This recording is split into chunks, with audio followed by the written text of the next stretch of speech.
The theme song from Cheers, which was the hit sitcom that aired from 1982 to 1993, it had the main lyric, "Where everybody knows your name." And the setting in the show was a bar that served as a haven where individuals from different walks of life could come together and feel accepted and supported. Well, this sense of community and friendship is crucial as it highlights our human need for connection and comfort of a place where one is recognized and valued. And this has even become more important in the years since the shutdowns and as we grow older in our years. In this podcast, we focus on the importance and the value of developing those relationships that provide support, loyalty, honesty, and trust. And we also start covering a few ideas on how to develop those types of friendships that are long-lasting and extremely valuable. And we'll be expanding on that in an upcoming episode as well. So stay tuned. This podcast is brought to you by DJ Works Media with resources and ideas for you at mid-career or halftime of life. Check out our online courses where we want you to not only start, but finish. Books available in all versions and songs available for immediate download with sheet music and instrumental accompaniment tracks. Our musicals are family-friendly with great music that's memorable and inspiring. Sign up at goalsforyourlife.com/newsletter for weekly updates. Now to our episode. Well, hello to everyone. Greg's with me today. We've got a great topic where everyone knows your name. And I really wanted to do this because of your ability to connect with people as well. And some of the groups, we're going to tell some stories today. And one of those stories is this golf group that you have. And I thought it would just be a great one to share because it's a little bit unusual in many ways because of how far back it goes but how you've worked on developing those relationships. So anyway, but I in the introduction, I gave the illustration of the show Cheers and how everyone's gathered around, a bar, and they began to be great friends and comfortable with each other. There's also another show called Friends, and that one, they develop different relationships. So why don't you go into a little more detail about the story of your golf group, which kind of came upon you in the last couple of years. Yeah. So I grew up in a kind of a small community, and so we all played youth sports together, and sort of played up, for or against each other at local high schools, till we graduated. So there was this camaraderie and a sense of we had childhood experiences that nobody else has, and memories and all that. And when COVID happened, everything got shut down, and there was this little town in Southern California called San Clemente that didn't shut down. And I had connected with one or two of the guys on Facebook a couple of years prior to this. And one of them, who was kind of the leader of the group, invited me because they needed a fourth. So they invited me to come down, and I connected with three other guys, and soon the foursome became two foursomes. And there's been kind of this consistent group of 8 to 10 guys. We all graduated about the same time. I mean, to give you an idea, we went all to junior high together. Some of them played on my dad's little league team. I played on somebody's dad's football team. We all played basketball together. So the stories that we tell will be, from when we're 12 to, commenting on the presidential election, shifting to changes in business environment, to what doctor's appointment we had this week. I mean, it just flies around. But as Debbie and I were talking, there's a sense of perpetual support. I mean, these are guys now that we'll all die together, and that's kind of as you move through your 60s, that becomes something that's valued. That there's a permanent sense of friendships. Family's important, but your kids are all busy, and if they have to care for you when you're old, it's going to be a burden on them. Not so with your friends. We'll all go through that together, and so there's a sense of support. There's a sense of camaraderie. There's a sense of shared values, shared humor. Yeah. And with friends that go back that far, there's a sense you can't hide. Anybody that knew you as Greggy back when you were 13, has license to say things that nobody else in the world does. And it's really fun. I mean, these group texts kind of can be very annoying, but yours are just, you welcome those. Yeah, we have 20 guys on a group text. It's crazy. And, they'll start at like 8 a.m. They take a midday break. And I want to say they sometimes go into 9 p.m. And the topics will revolve around current politics. It'll revolve around what happened when we were 18. It could be, current legislation coming down in California. And all these guys tended to be pretty succll in business. Right, so, very successful. they have really valued opinions. And so it's fun. But what I like about it is the topics are never the same. They range and flow, and we could be on a topic of religion, and then somebody sends a golf video. It's just completely random. And the funny thing is, I mean, we'll be driving in the car, and then because of on our screen now, you can see where the text will the number will pop up, and I'll see a number, and you'll say, well, that's one of the Rolling Hills guys. So it's not one of our kids, not one of, nothing urgent that I need to look at. And then it's at night, it's like, you need to turn off your phone. So, but it's fun. But they are all on the West Coast, which is nice. So you have the same time there. So I think that's just so valuable. I think it was a testament to really keeping up with some of those relationships. My growing up, my high school was a lot different because it was huge. And I've kept up with few of those people, but not like this was unique. And I thought that was a great story to share. And not everybody's going to have that. But there are relationships that you can develop. You've been developing some new relationships. Yeah, and some relationships that have gone on for years. I went to an event yesterday. It's been a long time since we've gotten together, but this was like the musician girls getting together from LA. There is a group of us that are pianists, vocalists, composers, film, all of that in Los Angeles. And we have worked so many years because we refer each other. We know exactly what each other can do. So we got together yesterday, and, I drove 40 minutes to get, with these girls. I hadn't seen some of them in a long, long time. And it's so fun to do the connection together. And we are different in many ways. Many of these, I mean, I would think there's a couple of them that have had kids. Our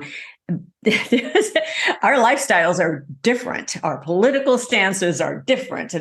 But we share music. We share a lot of technology, and a lot of just the stories of entertainment. These gals have toured with everyone everywhere. And it's just a lot of experience in that room. Right. And but it's important to me to keep those relationships and to keep developing those relationships. Even though I'm not performing as much in music anymore, those are valuable relationships.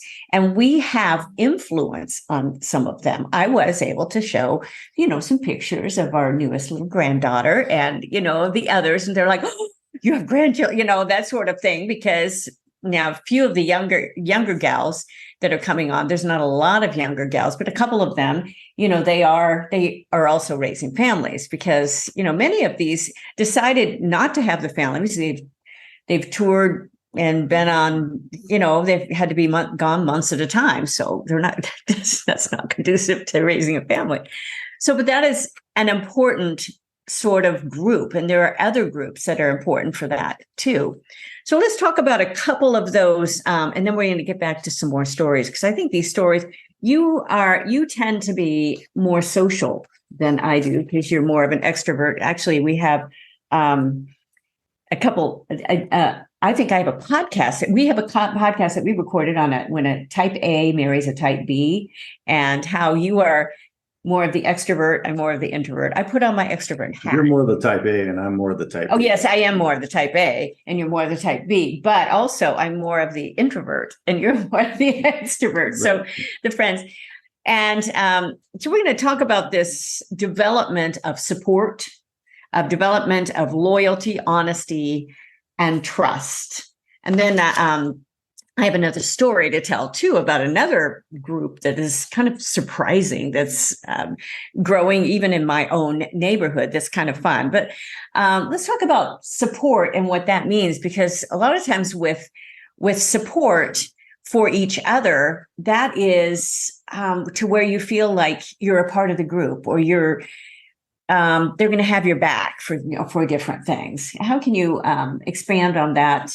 Well, I think with a limited number of people, there's people that when they ask how you doing, that it's okay to say, you're having trouble with work, or there's a difficulty with one of your children, right. Or stuff in your yard's not going right, or your golf swing stinks this week, and they don't find that a burden. Yes. So that would be, or they don't find it as a burden nor inappropriate. And I think that's where support is where you move to a level where you're free to share that, and you expect that they would be free to share that with you. And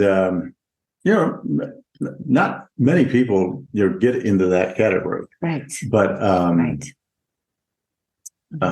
But that kind of makes life fun, knowing that there's you're not in this thing alone. Yeah. So while you were talking about that, I remembered one of the gifts you gave me, and it was for my last birthday. And you gave me a gift card to go to one of our local little spa areas and to bring 2 friends. Right. Or it was enough to bring 1 friend and about another half, and I added a little more. We had such a good time because we were able to share. We had our friendship had developed to a point to where we did share some of those things that were, with our kids, or with, things that were going on in our lives. Right. And all of us did. And that's invaluable. That just builds to where you feel like you can just pick up where you left off with that support. Yeah, and I'm assuming that you all talked about your husbands. Oh, how great they are. No, and gave each other support. Okay, that's what I go. Oh, you have to live with that guy. Well, and loyalty for each other, to stick up for each other is another thing of just feeling like you have, somebody's got your back and sure. All of that, that's a good thing. So another story, and then I want to get into maybe. I think loyalty too comes where you're completely aware of maybe not faults, right. But shortcomings. Right. And you're giving that person a pass. Right. Yeah. Everybody's not in the same place, right. And it's like, as soon as we get on our own high horse, we will fall. Yeah. So yes, that's definitely. In fact, that reminds me of my phone story, dropping my phone, but that's a whole other story. Yeah, we'll do that another time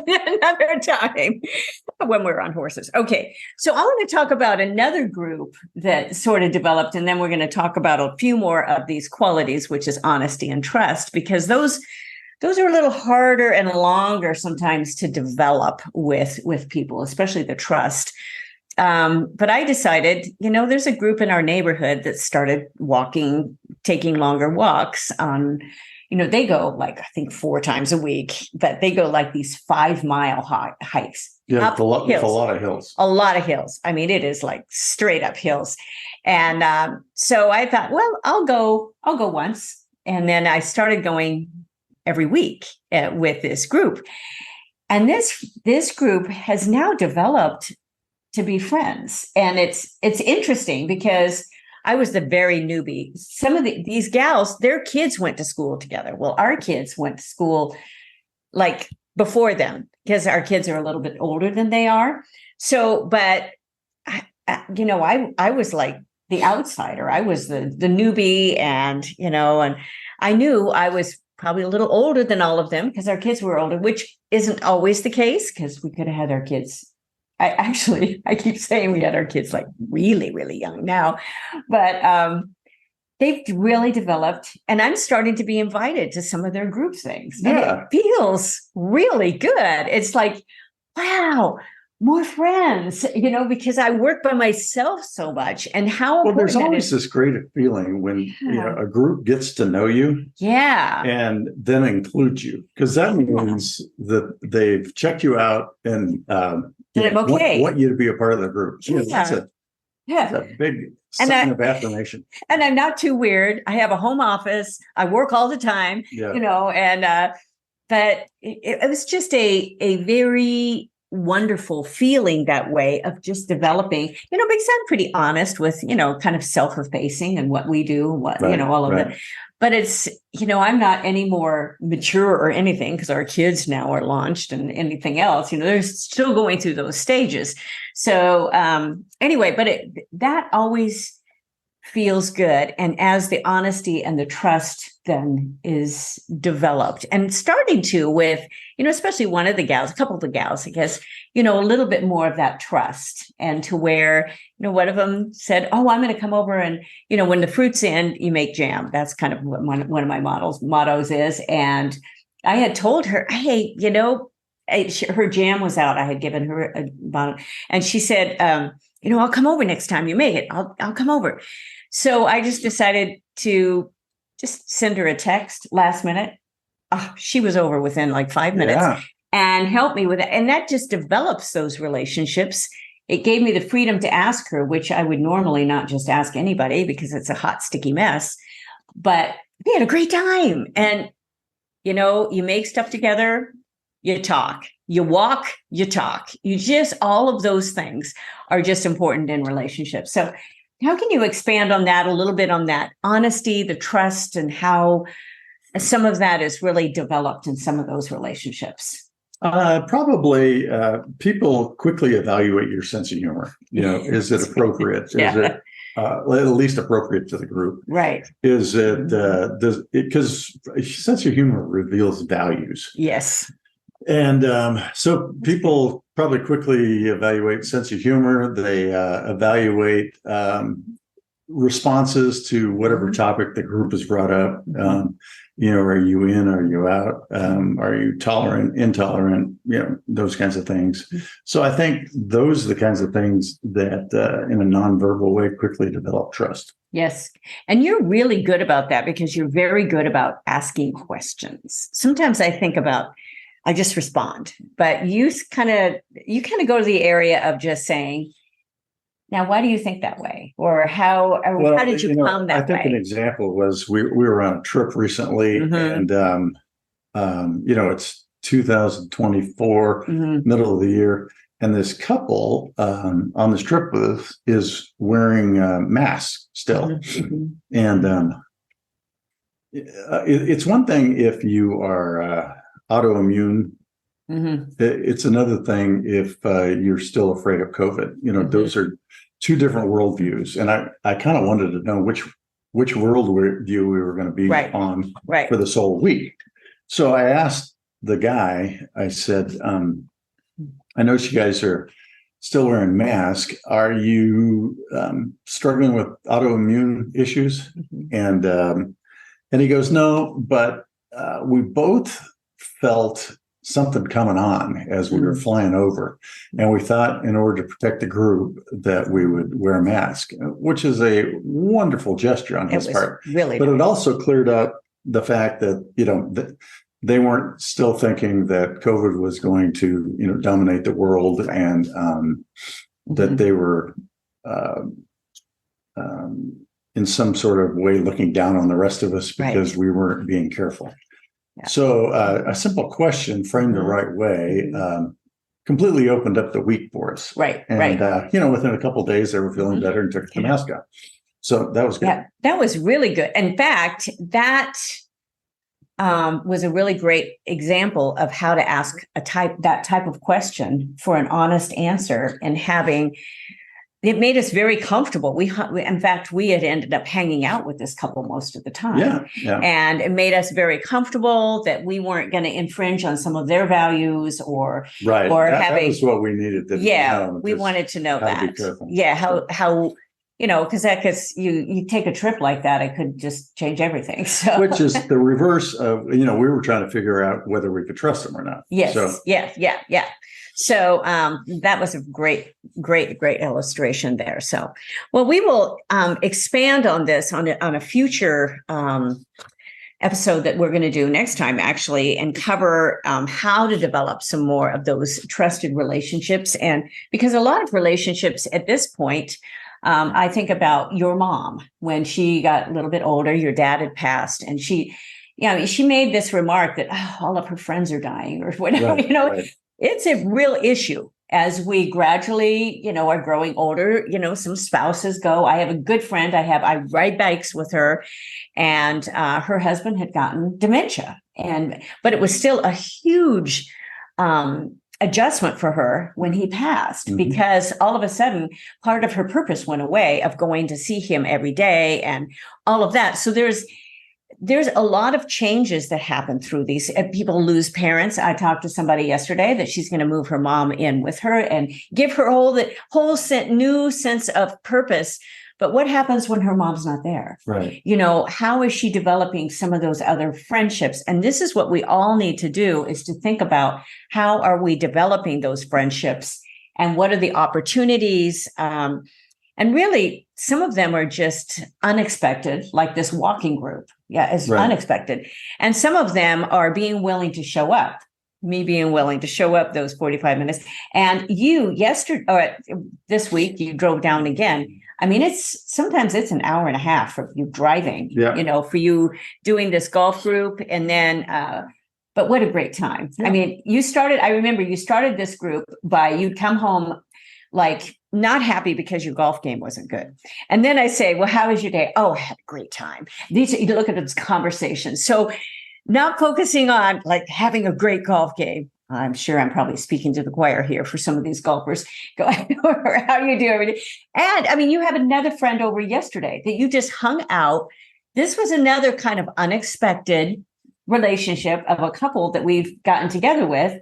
And we went to the Kentucky Derby with him last year because they were from Kentucky and him from there. And, he was on his own yesterday because his wife was out of town. I was at an event. You guys hung out but what a great friendship that has developed into, and unexpected friendships. Now, when they move out of this area, we have to decide to be intentional on keeping those friendships. Otherwise, they just sort of drift away. They drift away. So that's a good lesson for all of us at every part of our lives, that it takes work, doesn't it? So anyway, we will continue that next time. Thank you all for joining us. There will be an article with this, and I will expand the article upon our next podcast, all about our friendships and relationships.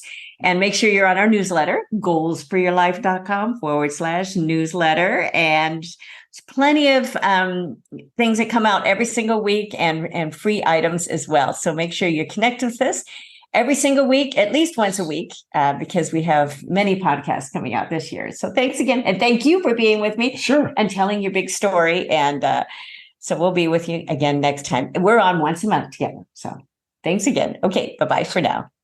Thank you for joining us. It is because of our wonderful listeners like you that we keep going strong week after week. We'd love it if you'd share and follow us to not miss a single show and even write a review. You can also find all of our articles, products, and links at womenathalftime.com.